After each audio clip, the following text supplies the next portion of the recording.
కేంద్ర ప్రభుత్వం అవలంబిస్తున్న కార్మిక వ్యతిరేక విధానాలకు నిరసనగా దేశవ్యాప్త సార్వత్రిక సమ్మె కొనసాగుతోంది.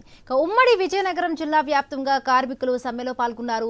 హక్కులను కాలరాసే విధంగా కేంద్రం ప్రవేశపెట్టిన 4 లేబర్ కోర్టు విధానాలను తక్షణమే విరమించుకోవాలని డిమాండ్ చేస్తూ ర్యాలీ నిర్వహించారు. జిల్లా వ్యాప్తంగా జరుగుతున్న సార్వత్రిక సమ్మెపై మరింత సమాచారాన్ని విజయనగరం నుంచి మా ప్రతినిధి రమేష్ అందిస్తారు.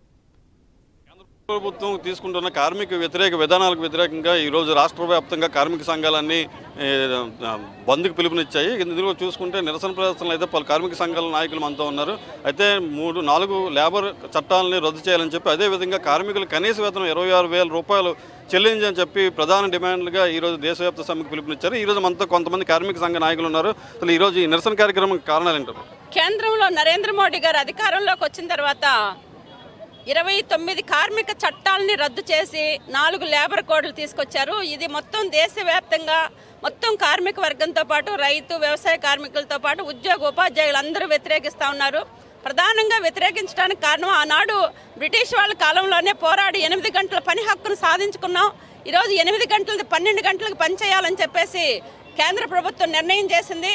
అట్లనే కనీస వేతనాలు లేకుండా ఈరోజు కనీసం సంఘం పెట్టుకునే హక్కు లేకుండా, యాజమాన్యంతో బేరసారాలు ఆడే హక్కు లేకుండా ఈరోజు నిర్వీర్యం చేసే పని చేస్తూ ఉంది. అందుకని ఎట్టి పరిస్థితుల్లో ఈ కార్మిక కోడ్లు రద్దు కాకపోతే రాబోయే కాలంలో మరింత పోరాటం ఉధృతం అవుద్దని చెప్పేసి కూడా ఒక హెచ్చరిక చేయడానికి అన్ని కార్మిక సంఘాలు, ప్రజా సంఘాలు, అఖిలపక్ష సంఘాలతో సహా ఈ పోరాటాన్ని కొనసాగిస్తున్నాము. మనం చూసుకుంటే మరి కొంతమంది రైతు సంఘం నాయకులు కూడా మనతో ఉన్నారు. ఈరోజు ఈ నిరసన గల కారణాలు ఏంటి? దీనికోసం మీ కార్మికులకు వచ్చే నష్టం ఏంటండి? ఈరోజు బీజేపీ నరేంద్ర మోడీ ప్రభుత్వం వచ్చాక ఇటు కార్మికుల మీద, రైతాంగం మీద చట్టాలు మార్చుతూ కార్పొరేట్ అనుకూల విధానాలు ఈరోజు తీసుకొస్తుంది.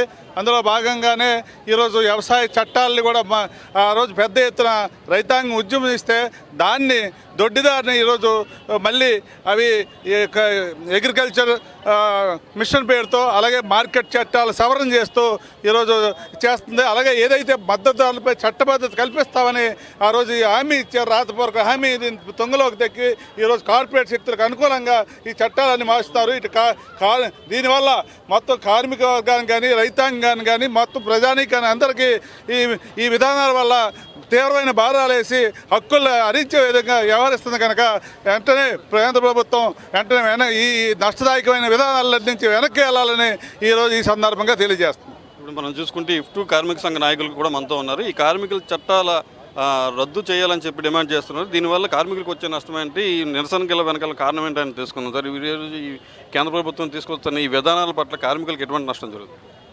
ఇలా దేశవ్యాప్తంగా తీసుకొచ్చినటువంటి కార్మిక చట్టాల మార్పులు అనేవి కార్మికుల యొక్క జీవన పద్ధతికి పిలుపుగా మారాయి.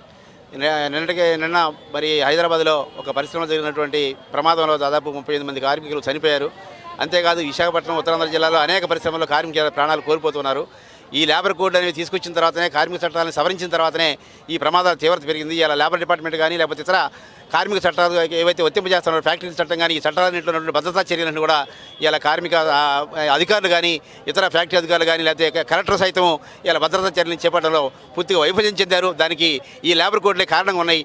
ఇది మనం చూసుకున్నట్లయితే కార్మిక వ్యతిరేక చట్టాలను అమలు చేస్తున్న ఈ 4 చట్టాలను కూడా తక్షణమే కేంద్ర ప్రభుత్వం రద్దు చేయాలని, లేని పక్షంలో కార్మిక సంఘాలన్నీ ఏకమయ్యి పోరాటాన్ని మరింత ఉధృతం చేస్తాయని ఇది ప్రధాని నరేంద్ర మోడీకి హెచ్చరికగా ఈ కార్మిక సంఘాలన్నీ ఉవ్వెత్తున ఎగిసిపడుతూ ఈరోజు దేశవ్యాప్త సమ్మెకు పిలుపునిచ్చాయని చెప్తున్నారు. కెమెరామెన్ మసూద్ రెడ్డితో రమేష్, ఐ న్యూస్, విజయనగరం నుంచి.